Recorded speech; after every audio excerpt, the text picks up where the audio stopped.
On today's episode of The Glue Guys, we're going to dive right into all the little rumors, all the little tidbits, all the scuttlebutt before the NBA draft on Thursday. Brian's camera is out of focus. Let's go.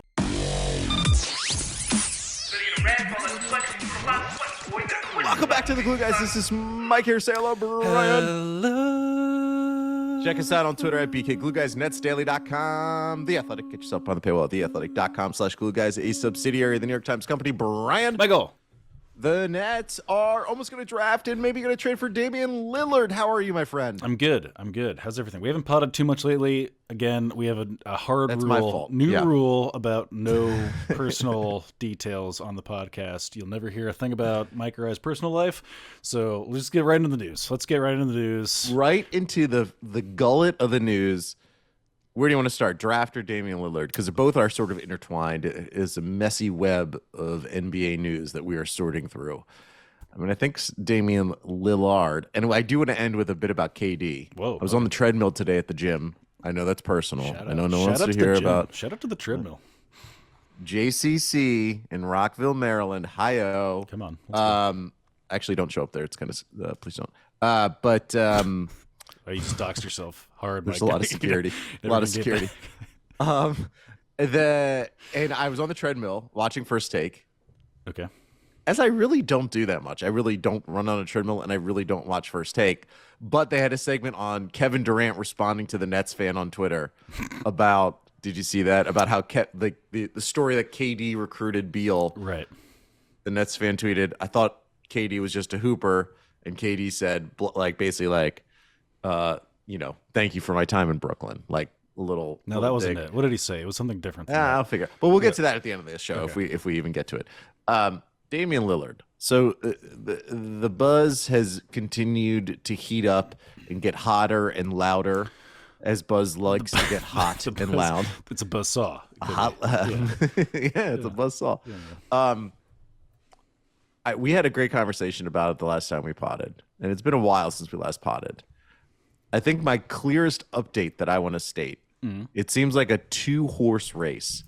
And I think what's important, the two horses being the Brooklyn Nets and Miami Heat. I think what's interesting about that is there was this perception for a long time that Lillard, once he decided to pull the trigger and say, I want out of Portland, that like there would be a flood of interest. Mm-hmm. And you're going to hear this term a lot, and you're probably already hearing it a ton. The second apron. Brian, do you know what the second apron means in the new CBA? I don't actually. I'm excited to learn. It's the least fun thing that's being talked about in the NBA. Essentially, they created in the new CBA rules that made it so you could have no super teams. That you can go over the tax, and then there's this second apron. And once you go over the second apron of X amount of dollars over the tax, Something terrible it really happens. limits your flexibility. Your first round picks will move to the back of the first round. Wow. You can't sign buyout guys, which is obviously a big resource for super maxed out money teams. You are penalized with tax money to a high degree. And so what's happening is it's why. And it summons Kelly Ma from the underworld, I believe. Isn't that The second apron? the second apron? If you cross Who's Kelly Ma? the Rubicon, Kelly Ma is the bad god that they pray to in Indiana Jones and the Temple of Doom, which I watched The last most night. popular Indiana Jones movie. Yeah, that's the evil spirit that they pray to, and that they remove hearts for. That's the whole. They got to sacrifice the hearts. More on that later on the VIP I don't really show. think that was that bad. Sacrifice, like The heart. Well, the guy lives after he loses the heart. Part of the So black magic. what's the big deal? What's the big deal? Yeah. Lost a pound or two. Really, helped him out. Do you know what's one of the leading causes of death in America? Right, heart disease.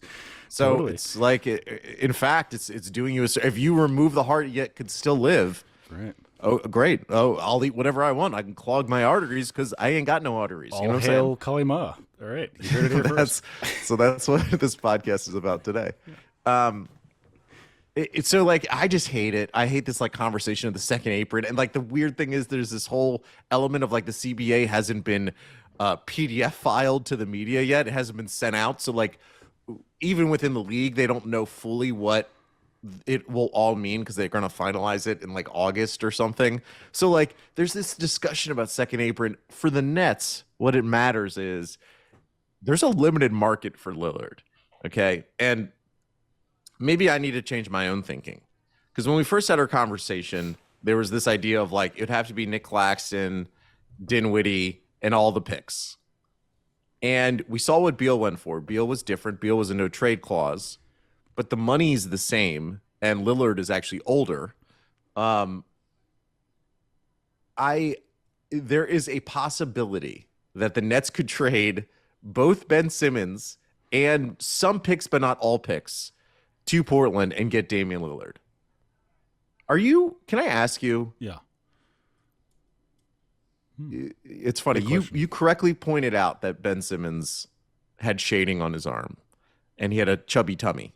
Mm-hmm. And I heard Bill Simmons and Ryan Russillo actually kind of talk about the exact same thing. Wow. What are you accusing after them the fact? of? Exactly. Another time that they've stolen from our podcast. Sure. People don't know. They literally were trying to come up with a name for their podcast. And they were like, we should name it the Glue Guys. And I sent a cease and desist. He lawyered up immediately. Yeah. Because our podcast money against Bill Simmons' podcast money is, equitable. It's right there. Yeah. If it is not the Motherlode trade, so the trade construction that's being floated around for the Nets, whether it's like Ben Simmons and a bunch of picks, because to offload Simmons, you do have to give maybe an extra first rounder or two, probably two. So let's assume it's Ben Simmons and 4 first-round picks, and maybe one of those is a swap. Or it's the idea of like maybe like Dinwiddie and Joe Harris and Cam Thomas and like 2 picks. Let's just say that's the trade construction. I don't really know. Yeah.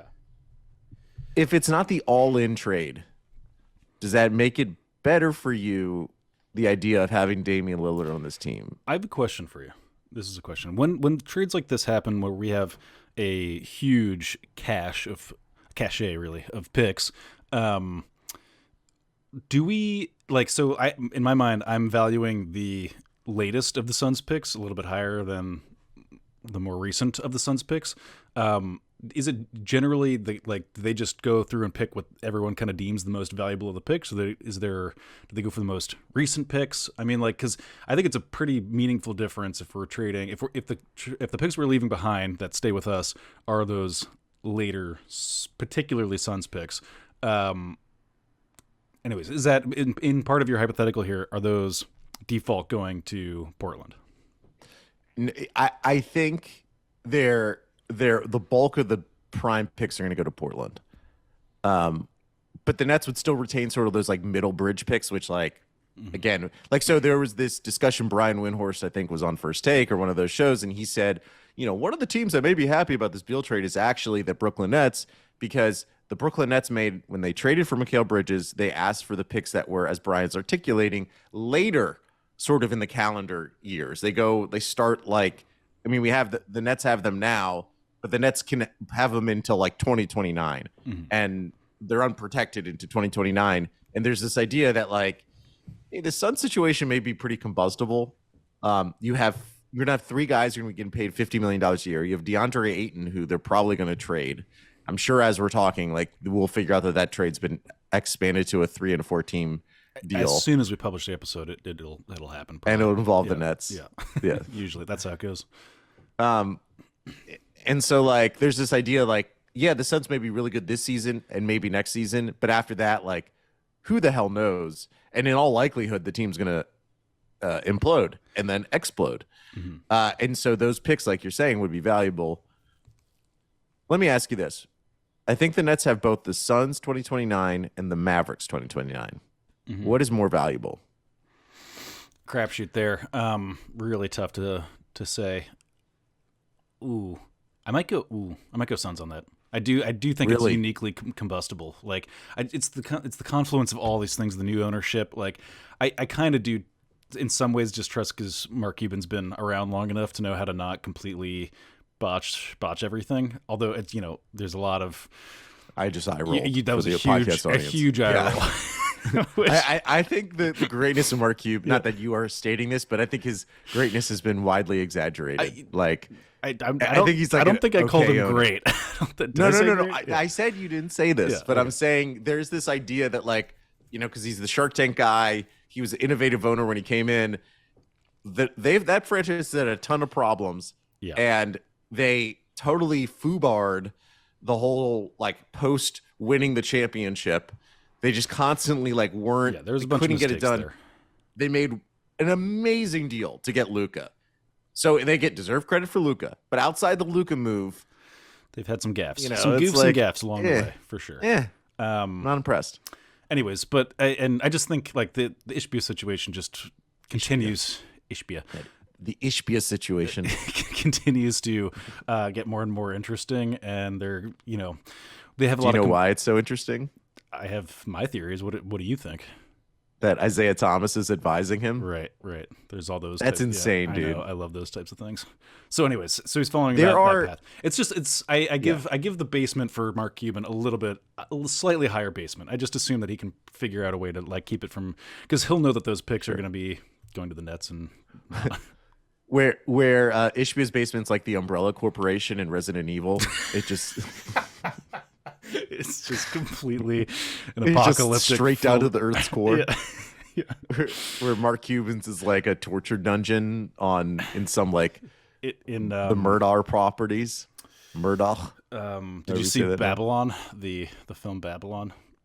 Loved it. It's like the Fucking basement that they loved it, go dude. to with Tobey Maguire. Yeah, that's right. That basement.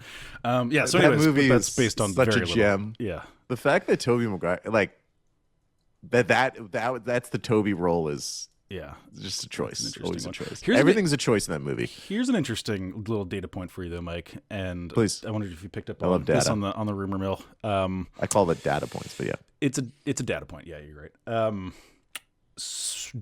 Damien, if I may, Mr. Damien? Lillard, he Yeah. he liked a tweet that was just a random that was adding him that's saying bring Zion to Portland as part of this, the whole Zion Williamson. Yeah. Whatever's going on there, don't want to. Who knows what to call that? But so there's It's really not that isn't that crazy? complicated. It's not that- It's pretty bad that what's happening to Zion, and what happened to, I guess how he treated the young woman he was with. But We'll like, call it a saga. The Zion Williamson saga. it's a saga that's happened. It happens every day here in America. Yeah. But sure. yes, So, anyways, what is your? So, I was just thinking about this, like as Damian Lillard probably, is Damian? one foot in, 1 foot out, and then liking tweets about him now recruiting talent back to Portland, thus complicating the negotiations, no doubt. to me, it's very clear that Lillard. I mean, he's kind of messaging. I think he's literally said this. I mean, he said this on the Chris Haynes podcast, and he just talked to Mike Scotto, our friend of Hoops Hype, our friend because he's been on the show once. Good friend. That good friend of the show. That Lillard's preference is that the Portland Trailblazers trade the third pick for veteran players, and they build a contending team around him, and maybe even. Not that he has said this, but like he doesn't want to go through a rebuild with a bunch of youngsters. And in fact, Portland has a pretty interesting cachet of assets. They have Shaden Sharp, who everyone in the NBA loves. Anthony Simons, who's like who only plays really well when Damian Lillard is out, which is a thing. Yeah, he's a guy. He's a guy. He's like he's great. His numbers where he's not playing with Damian are like insanely good. I think. Yeah. I think like if the Nets lose in the deal, if they don't get Lillard and he goes to Miami, I would definitely call Portland and see like, hey, Simons, just like what's the temperature on that? Do you want the 21 and 22 for Simons? But it seems like Lillard wants to stay in Portland. He wants them to trade the third pick and maybe some of the young guys for legit running mates. It seems like Portland isn't going to do that. There was a tweet from I forget who. I saw Alex Sturm, friend of the show, quote retweet that Portland's going after Bam Adebayo, and it's like what does that even mean? Like, in what world would Miami part with Bam Adebayo? Right. It's It's just also not- such an interesting, Miami's like, hey, I want your best players. Like, no, I want your best players. No, I want them. I want him.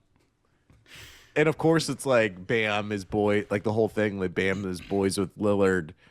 Which again, I don't really know how these friendships are formed. They're totally different ages. They're from different parts of the country, and they never played on the same team.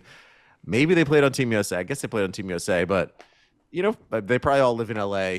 in the offseason, and they all play bocce ball. Most people don't know NBA players love bocce. So here's where I'm at with Lillard as a Brooklyn Net. Summarize me.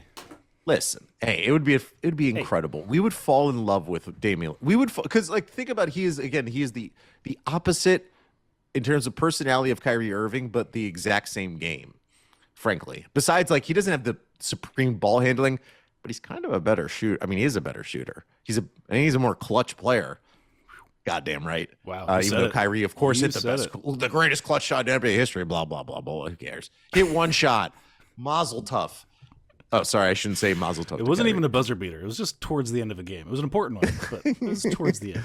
Yeah, it's basically Elam ending. Yeah. So it would be awesome, and if they kept Nick Claxton, here's what Zach Lowe said on his show. I think the Nets would have a frothy internal debate about whether going all in, I mean all in, whether going all in and I mean all in for Damian Lillard, in parentheses, is the best move. You pair him with Mikal Bridges and Nick Claxton and Cam Johnson, whatever's left over. I think they would have a real internal debate whether that is a smart move or having pivoted from this era of disaster and accumulated so many picks. Can we slow down a little bit? I think that would be a big internal debate. That is the debate. But I mean, all due respect to Zach Lowe, but that's the debate we've been having on our show. That's the only debate. Yeah. I want him to have an opinion, is what I'm saying. I want him to come in on one side or the other of whether that's which side. I'm sure he did. I'm reading the aggregation. So what side are you on? I guess I haven't even declared my side, but I want to hear let's assume the trade construction is it hurts enough that a lot of the picks are out the window, but the core of Bridges, Claxton, and Cam Johnson. I mean, Cam Johnson's not getting traded because he's a free agent. And I think it extremely complicates the deal if it's a sign and trade. Yeah. But my opinion on it is I've landed on something. I think I can. You know me. I don't value picks very highly. I think it's a pretty big crapshoot, and I would be willing to part with if it's primarily a picks related trove that they haul in on Portland's side, then I'm okay with it. But you lose me with us giving away value on Nick Claxton, so on and so forth. If it's picks plus, the Cam Thomases of the world, I think I know that you snark at this, but I think there's depending on how many picks you load on that. I'm not saying center it around Cam. Go off. I'm saying they can't have Nick Claxton as part of this trade. I wouldn't want to do it. You're risen up, Cam. Do you know what Riz means? I do know what Riz means, but do you know what it means? Because I'm not sure that Risen you do him up. I'm asking you. Please help me. What does it mean? I'm old. Yeah. I have 2 kids. Listen, Lillard would be incredible. A team of him, Mikal Bridges, Nick Claxton, Cam Johnson, it would be very good. There's no doubt. And they are the perfect players to play with Lillard. Lillard, of course, is classically scorer bro, can't defend. They all are defense, length, switchability, and and again, Bridges went up a level. Cam Johnson, he was the best player for the Nets in the playoffs besides Bridges. We got swept, right? I forgot about that. That happened. Cut the BS, Mike. Do you disagree with my take? I mean, are you trading Nick Claxton for Dame Lillard? Just say it. Just say it with your chest. I know. I don't think Nick Claxton's in this trade construction because, here's the thing. Again, I think if Portland makes this deal, they are doing it to get bad. They are doing it to build around the 3rd overall pick. Okay, so then why are you scoffing at me when I'm saying we're trading? Well, here's my fear. So if they go all in with Lillard, meaning all in with the picks, then they really don't have a way to upgrade the team. And I don't think that team is if we're going to go back into the superstar hunting mode and that Lillard's the guy, and to get him, you have to trade a bunch of picks, all your picks, that team isn't good enough to win a championship. And I know it's way early to say, who knows? Lillard Lillard is and could be incredible. Bridges could continue to show what he did. Claxton can go up even another level by playing with Damian Lillard. Damian Lillard actually plays basketball games, even though he does get hurt. But he wants to play as opposed to Kyrie Irving. Cam Johnson, maybe he continues to grow too. That's what I'm saying. It's a big bet on developing the existing personnel. I just think you need to kind of do a two-piece meal. You don't believe in our guys. That's what you're saying. Like, you don't believe that they have another level. That's ultimately what you're telling. That's the subtext. I have an alternate reality that we could dive into after the break. You want to do it right now? Just like after the break? Like, do you want to do the break and then do? And then Yeah. Okay, That's come on. That's, I mean, let's podcast 101. That's the meme I'm leaning. Just let's get over the break. Jesus Christ. Actually, let's stop the episode. I'm out of here. That's that's it. All right, off to the break, and then we'll be back. Wait. And we're back, Brian. Would you rather trade all the picks for Damian Lillard or just sign Chris Paul or just sign Russell Westbrook for no money? This is what I waited for. I waited that entire break for that. Dude, okay, I know Chris Paul's going to go to LA. It seems like he's going to get aggregated in a trade and then go that way. But I know this is so dumb. You could probably get Russell Westbrook for like no money and you have all your picks. And then you have Russell Westbrook and all your picks. Yeah, won't that be fun? Wrap my goddamn mind. Ben Simmons is this roadblock in this team construction for me. I just can't even begin to rationalize what he is. It is an issue. And like the Nets to include him in a Lillard trade, again, they would have to give up more picks to get rid of him. It's sort of like the Gerald Wallace dealio with the Celtics. The reason why the Nets gave up so many picks in the KG Pierce trade is that they sent Gerald Wallace up to Boston, and Boston was like, well, that's a bad contract. We need more picks. And then Mikhail Prokhorov bogarted. Is that what it's called? Sure, you can say that. The negotiations from Billy King, justice for Billy King, friend of the show. Mm-hmm. It was a long time. And so like, there's a glimmer of hope for me, Brian, that Benji Simmons. I'm with it too. I mean, look the reason that I'm, maybe I need to qualify exactly what I'd be willing to offer for Damian Lillard, because it's not all of our picks. And is there a world in which like we can have both Damian Lillard and Ben Simmons on contract on this team at the same time? Like, what needs to happen for like?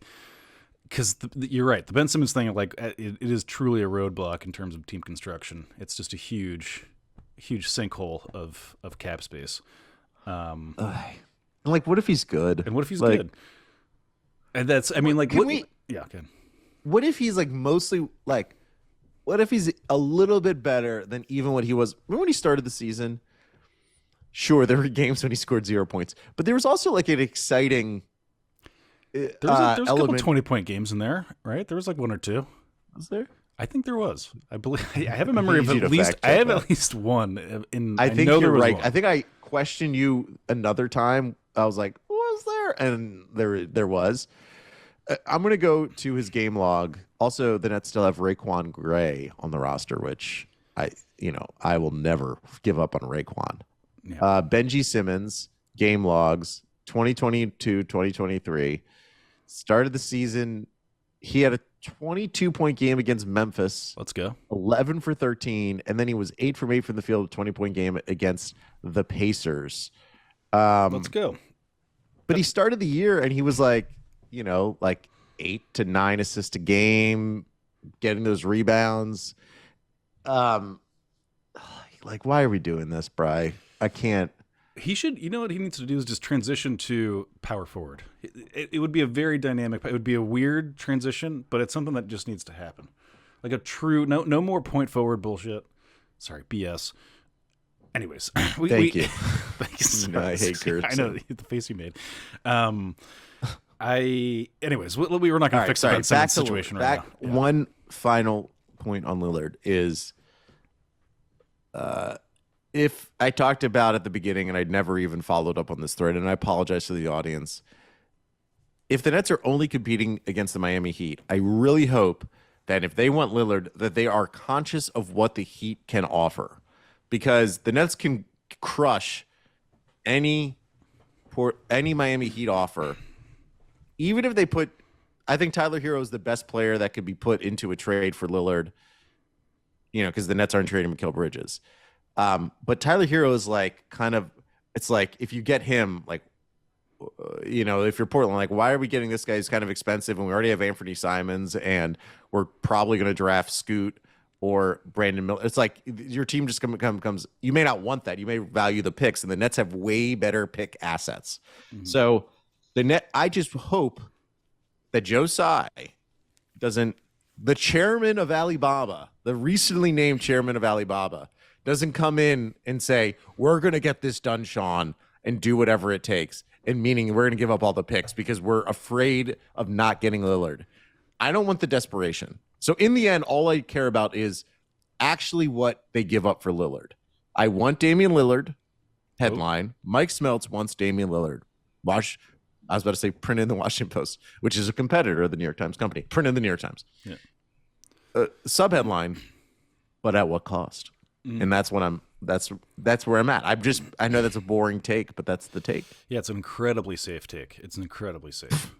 Unlike mine, where I sent it. Fuck off, man. I sent it, I really Can you put your final point on it? Have you done? I did my point. I think I would do it, and the last little, my non-negotiable is Nick Claxton is part of the trade. And I know that leaves them with dregs. I get that, but a whole lot of picks. But I again don't value picks that highly. That's my take, and I'm sticking to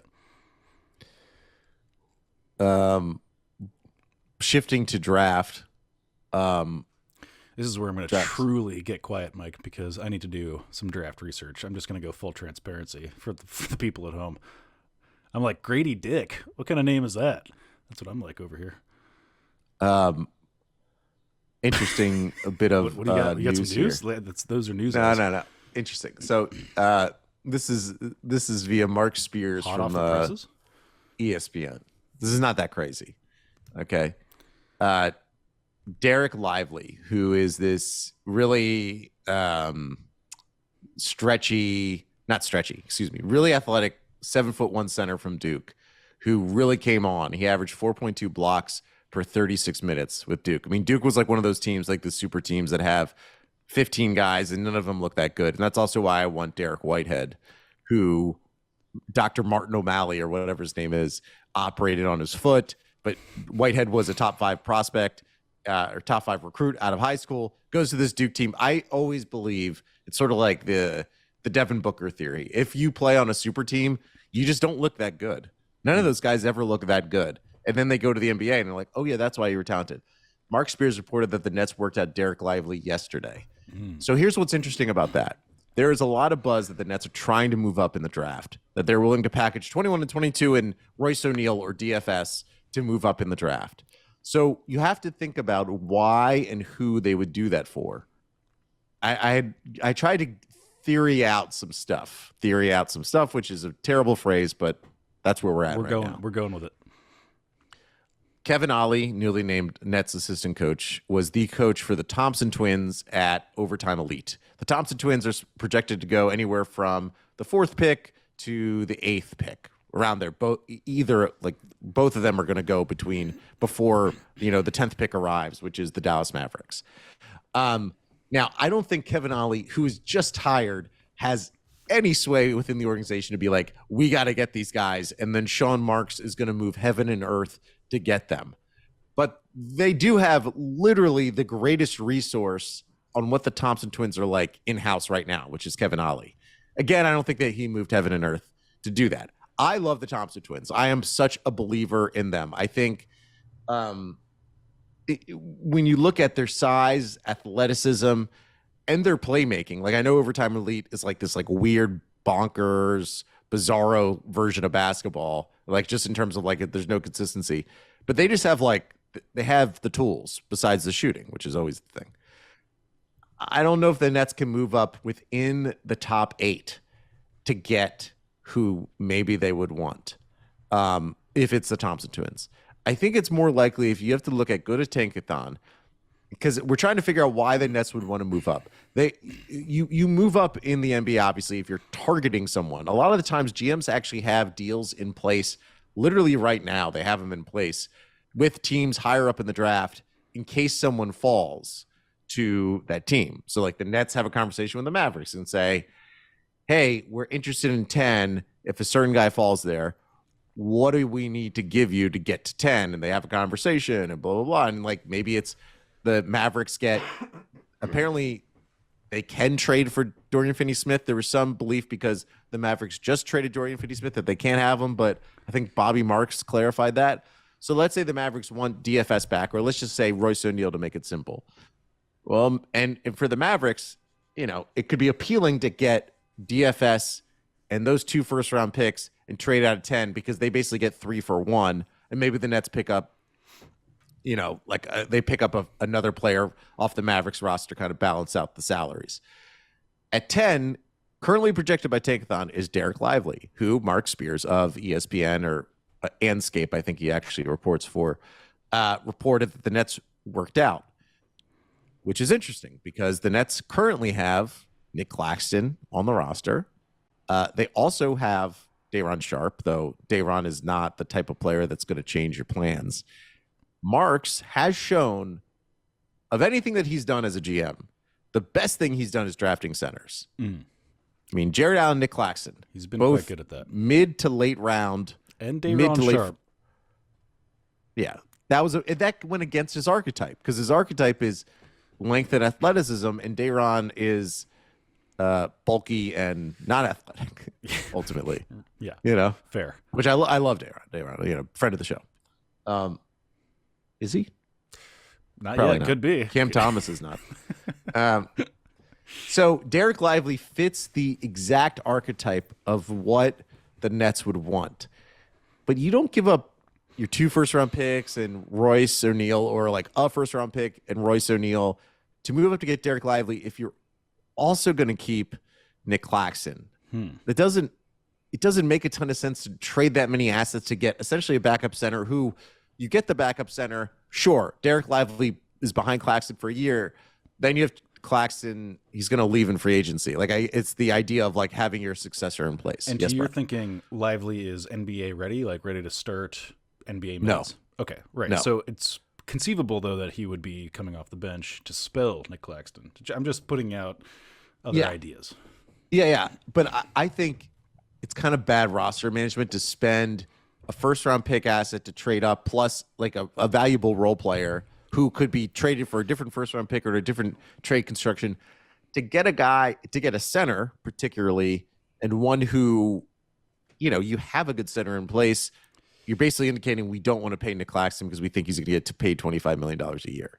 It is an insurance policy, which in that sense, I don't think it's terrible roster management. I don't believe in insurance, Brian. Okay. All right. That's patently. I get fined by the government every year because I refuse to get health insurance.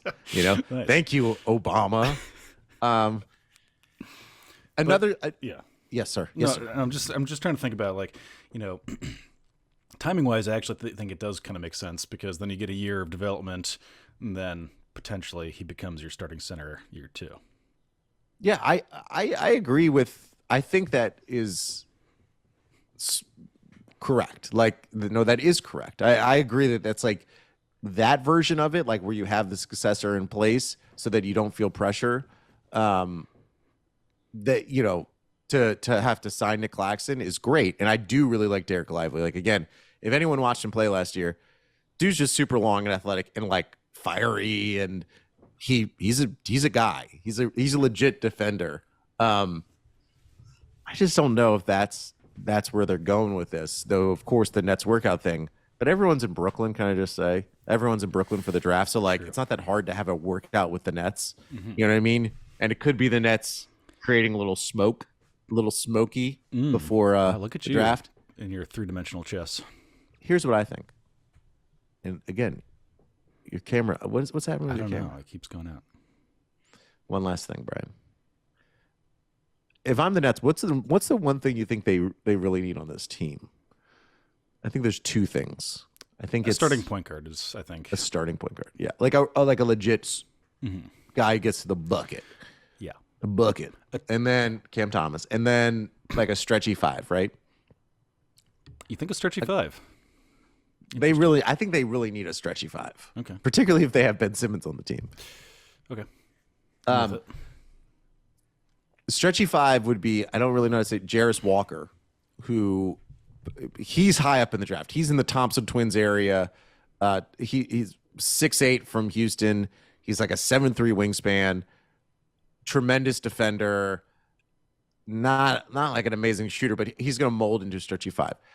I don't think the Nets get up there. Where I think the Nets are maybe targeting is between picks 10, which is the Mavericks, to around, I don't know, let's say 15, 16. So that's the Magic. Magic have 2 first-round picks, so they could trade 11 to the Nets and get, a wing player to add for the Magic. You have the Thunder, who probably aren't making a deal. You have the Raptors, who knows what the hell they're doing. And you have the Pelicans, who have like one of the weirdest situations with Zion, as you referenced earlier. And also, like, they have so many young guys. Like, do they really need another first-round pick? The guy I think the Nets maybe think about is Kobe Buffkin from Michigan. Ball handler, scorer, great shooter. He actually kind of like fits next to Dinwiddie really well. 6'5", 6'5" point guard. That's the. He's combo. He's a combo guy. He's one of those. Another like combo. I'm tired of combos. Look, can I tell you? He shoots 85% from the free throw line. That's all I need. That's all. Sold. Sold. No, but he really came on at the end of last year. Like, he ripped off a string of games where like he was the guy for Michigan. He came, and so I think he just feels kind of like someone who would fit with the Nets. The thing is, I don't really know what Mark's. I'm wondering if Mark's actually. I had this conversation not long ago about like, is the next sort of transition in the NBA into just not really necessarily needing a traditional starting your offense point guard. Like, having just watched, I think both Denver and Miami get very far in the playoffs with like, I know we had, Lowry is, I guess, the best version of that, but it's really like Jimmy Butler who's initiating the offense more often than not, and Jamal Murray. Like, I'm interested in the idea that we need a penetrating traditional one, a John Stockton, as part of your team composition. Anyways, I'm thinking a little bit about like, trying to track where the trends are going in terms of roster construction. And I'm wondering if, how we sort of got soft on fives and then fives are kind of coming back in vogue a little bit. And I'm wondering if the ones are next on the chopping block for a little bit of time here, Mike. That's just my thinking. I don't know. It's a feels based argument. It's not based on a ton of data, but it's just a feeling I get. I'm just hearing you want. Now I'm talking myself into combo guards is what I'm allowing myself to do. Yeah, I'm just really interested to see who the Nets, if they're trying to move up, they're targeting someone, and who that would be. And how high up they can get. Because, again, you just look at there's certain teams that aren't moving off of their spot, and the Nets don't have, like, DFS to – like, there's rumors that DFS would go to the Pacers. So the Pacers have the 7th pick. They're currently projected to take Jarris Walker. I mean, I would love it if the Nets could get up to 7, because I do think – that's like a real sweet spot. The guy I would pick for them is Anthony Black. If I was up at 7, Anthony Black's like a 6'7", 6'8" point guard who is can make compared to Jason Kidd, which means he can't shoot. Mm-hmm. If you can't shoot, you're compared to Jason Kidd. But so you want Westbrook, Ben Simmons, and That's a head scratcher. For those of you who don't have video, Mike just literally scratched his head contemplatively thinking about that.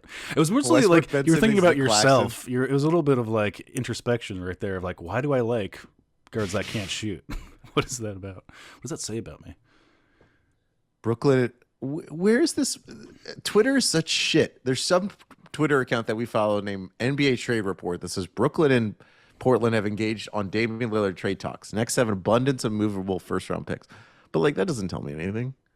It's aggregators, Mike. Just get rid of them. Cut ties. No, you're like, I'm watching you doom scroll right now. That's the look. That's the face of somebody who's doom scrolling. Dude, the For You tab is too much during draft time. I can't. They just know me too well now, and they're just like, just fucking feed Mike the worst rumors from the Jack Settlemans of the world. Yeah. Verified accounts with 300 followers galore. All right, Brian. Any last? Who do you want in the draft? Grady Dick, for the name alone. Grady Dick. It's a great name. Did you see the scandal of the Stephen F. Austin bowling team? No, what is This this? is a real thing. The Stephen F. Austin University, the bowling coach and the assistant bowling coach are married, and the assistant bowling coach cheated on his wife, who's the coach, and he like was quoted in a newspaper talking about it, and he was like, "My wife was always gone for tournaments, and so I was left with the kids." I'm like, this has to be made up. But then you click on the links, and it's like a story. It's like a real legit story.